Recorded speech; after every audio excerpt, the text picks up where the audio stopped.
कभी सोचा है कि एक वादा, सिर्फ एक वादा, कितना शक्तिशाली हो सकता है? एक ऐसा वादा जो किसी की जान बचाने के लिए दिया गया हो, और फिर सालों बाद वही वादा एक पूरे साम्राज्य की कहानी बदल दे। यही तो कहानी है कैकेयी के उन दो वरदानों की।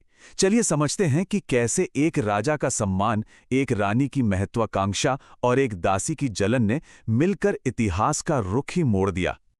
तो कहानी की शुरुआत होती है अयोध्या के भव्य दरबार से। एक ऐसा राज्य जहां बाहर से तो सब कुछ बिल्कुल सही लग रहा था, लेकिन अंदर ही अंदर एक पुराना वादा, एक भूला हुआ कर्ज बस सही मौके का इंतजार कर रहा था। कहानी के केंद्र में है राजा दशरथ और उनकी तीन रानियां, कौशल्या, सुमित्रा और कैकेयी, जो उनकी सबसे प्रिय थीं। परिवार खुश, प्रजा खुश, मतलब सब कुछ एकदम परफेक्ट लग रहा था। लेकिन जैसा कि अक्सर होता है, इस शांति के पीछे एक कहानी छुपी थी।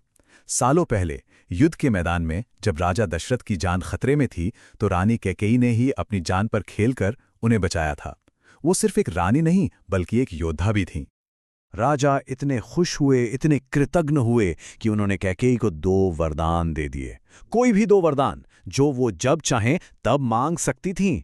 और कैकेयी ने उन वरदानों को संभाल कर रख लिया, एक ऐसे राज की तरह जो भविष्य में एक बड़ा तूफान लाने वाला था। और फिर वो दिन आ ही गया जब इस खुशहाली और शांति में जहर घुलने लगा। और ये जहर कहीं बाहर से नहीं, बल्कि महल के अंदर से ही आया। अब हुआ ये कि राजा दशरथ ने फैसला किया कि वो अपने सबसे बड़े बेटे राम को राजगद्दी सौंपेंगे। जाहिर है, पूरे अयोध्या में जश्न का माहौल था। हर कोई अपने प्यारे राजकुमार के राजा बनने से खुश था। लेकिन कहते हैं ना, जहां खुशी होती है वहां किसी कोने में ईर्ष्या भी सांस ले रही होती है। और ये ईर्ष्या थी कैकेयी की दासी मंथरा की। उसने कैकेयी के कान में बस एक जहरीला सवाल डाल दिया कि अगर राम राजा बन गए तो तुम्हारे बेटे भरत का क्या होगा। बस यही एक चिंगारी काफी थी आग लगाने के लिए। मंथरा ने कैकेयी के दिमाग में दो तस्वीरें बनाई। एक तरफ राम राजा बनेंगे तो कौशल्या राजमाता कहलाएंगी, और कैकेयी, उनकी हैसियत कम हो जाएगी, और उनका बेटा भरत, वो तो राम का सेवक बनकर रह जाएगा। और दूसरी तरफ एक दूसरी तस्वीर भी थी। अगर भरत राजा बनते तो कैकेयी राजमाता बनती, अयोध्या की सबसे ताकतवर औरत। मंथरा ने सिर्फ सलाह नहीं दी, उसने कैकेयी की महत्वाकांक्षा को हवा दे दी। और बस कैकेयी इस जाल में फंस गईं। डर, असुरक्षा और महत्वाकांक्षा, इन सब ने मिलकर उनकी सोच पर पर्दा डाल दिया।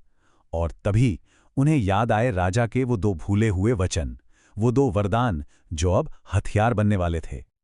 मंथरा की बातों में आकर वो सीधे कोप भवन में चली गईं।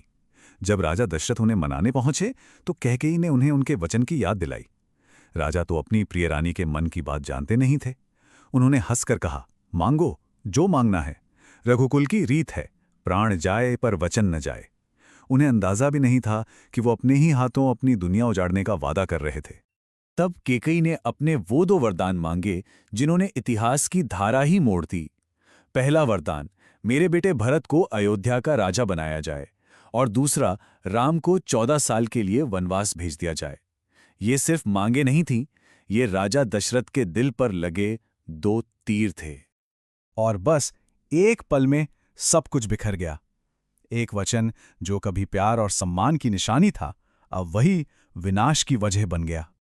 राजा दशरथ का तो जैसे दिल ही टूट गया। वो पूरी तरह हिल गए थे। एक तरफ उनका वचन, रघुकुल की आन, और दूसरी तरफ अपने बेटे के लिए उनका प्यार। पर वो वचन से बंधे थे, उन्हें अपना वादा निभाना ही था, भले ही इसकी कीमत उनकी अपनी जान क्यों ना हो। और देखिए इस एक फैसले का असर कैसे हुआ। राजा दशरथ तो ये सदमा सही नहीं पाए, और भरत, जब वो वापस लौटे और उन्हें पता चला कि ये राजगद्दी उन्हें कैसे मिली है, तो उन्होंने उसे अपनाने से साफ इनकार कर दिया। वो अपनी ही मां के किए पर शर्मिंदा थे। और तब शायद पहली बार कैकेयी को अपनी गलती का एहसास हुआ। जिस बेटे के लिए उन्होंने ये सब किया, वही बेटा आज उनसे दूर खड़ा था। तो इस पूरी कहानी से हमें सीखने को क्या मिलता है? ये सिर्फ एक पुरानी कथा नहीं है, इसमें इंसानी भावनाओं और गलतियों की बहुत गहरी बातें छुपी हैं।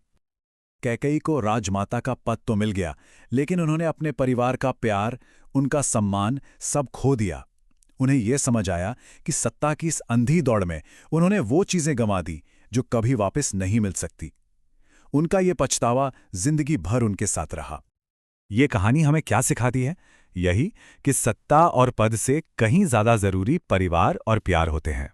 देखिए, महत्वाकांक्षा रखना गलत नहीं है, लेकिन जब वो रिश्तों से बड़ी हो जाए तो सब कुछ तबाह कर देती है। और एक बहुत बड़ी सीख ये भी है कि दूसरों के बहकावे में आकर लिए गए फैसले अक्सर जिंदगी भर के पछतावे का कारण बन जाते हैं। और आखिर में ये कहानी एक सवाल हमारे सामने छोड़ जाती है, जो आज भी उतना ही जरूरी है।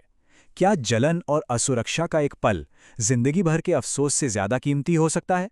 सोचने वाली बात है।